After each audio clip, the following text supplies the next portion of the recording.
اما بعد فاعوذ باللہ من الشیطان الرجیم بسم اللہ الرحمن الرحیم۔ ہم فخر سے کہتے ہیں ہمارے ہیں صحابہ، ہم فخر سے کہتے ہیں ہمارے ہیں صحابہ، واللہ ہمیں جان و دل سے پیارے ہیں صحابہ۔ وہ چاند جو روشن ہوا بطحا کے افق پر، وہ چاند جو روشن ہوا بطحا کے افق پر، اس چاند کے تابندہ ستارے ہیں صحابہ۔ میرے واجب الاحترام قابل صد تکریم و اعزاز ساتھیوں، بزرگوں اور دوستوں، اللہ تعالیٰ نے اپنے پیارے حبیب صلی اللہ علیہ وسلم کو جتنے بھی معجزات عطا کیے، ان میں سے حضور کے 4 بڑے معجزات ہیں۔ حضور کا سب سے بڑا معجزہ قرآن، حضور کا دوسرا بڑا معجزہ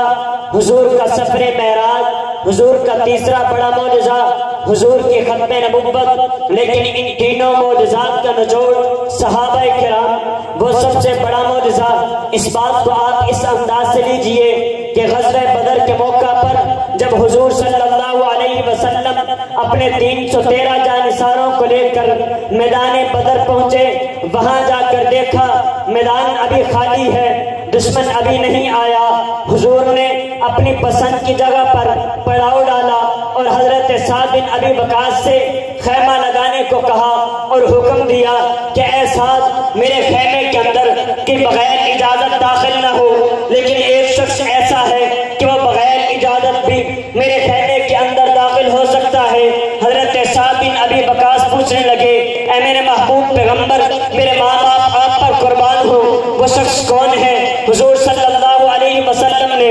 فرمایا کہ اے سعد، ابو بکر صدیق وہ واحد شخص ہے جو بغیر اجازت بھی میرے خیمے کے اندر داخل ہو سکتا ہے۔ آدھی رات کا وقت ہے، سیدنا صدیق اکبر تشریف لاتے ہیں، خیمے کے اندر داخل ہوتے ہیں، جا کر کیا دیکھتے ہیں کہ حضور صلی اللہ علیہ وسلم سجدے میں سر رکھ کر گڑ گڑا رہے ہیں، رو رہے ہیں، زلف مبارک بکھری ہوئی ہے، دستار زمین پر گری ہوئی ہے۔ حضور صلی اللہ علیہ وسلم کی زبان مبارک سے یہ الفاظ جاری ہے کہ اللہم ان تہلک هذه العصابة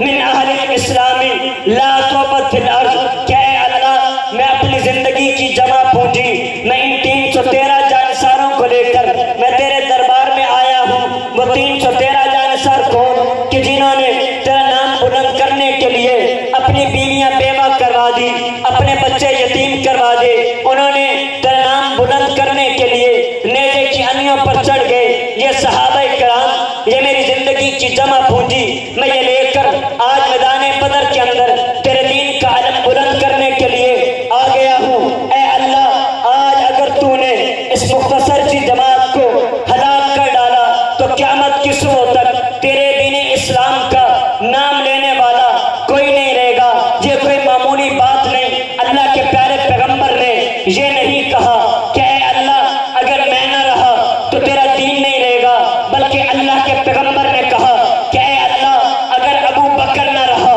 تو تیرا دین نہیں رہے گا، اگر عمر نہ رہا تو تیرا دین نہیں رہے گا، اگر عثمان نہ رہا تو تیرا دین نہیں رہے گا، اگر علی نہ رہا تو تیرا دین نہیں رہے گا۔ تو اس سے معلوم ہوا کہ صحابہ کی بقا میں شریعت کی بقا ہے، صحابہ کی بقا میں توحید کی بقا ہے، صحابہ کی بقا میں اسلام کی بقا ہے۔ اگر صحابہ کرام کو دین سے نکال دے، اسلام سے نکال دے، تو دین ہم تک نہیں پہنچتا، اللہ کا قرآن ہم تک نہیں پہنچتا۔ تو پھر کیوں نہ کہوں کہ تیرے باغی تیرے شاطم بشر اچھے نہیں لگتے، تیرے باغی تیرے شاطم بشر اچھے نہیں لگتے، تیرا سایہ نہ ہو جن پر وہ سر اچھے نہیں لگتے، تیرے اصحاب سے مجھ کو محبت کیوں نہ ہو آقا، تیرے اصحاب سے مجھ کو محبت کیوں نہ ہو آقا، کسے اونچے گلے ٹھنڈے شجر اچھے نہیں لگتے۔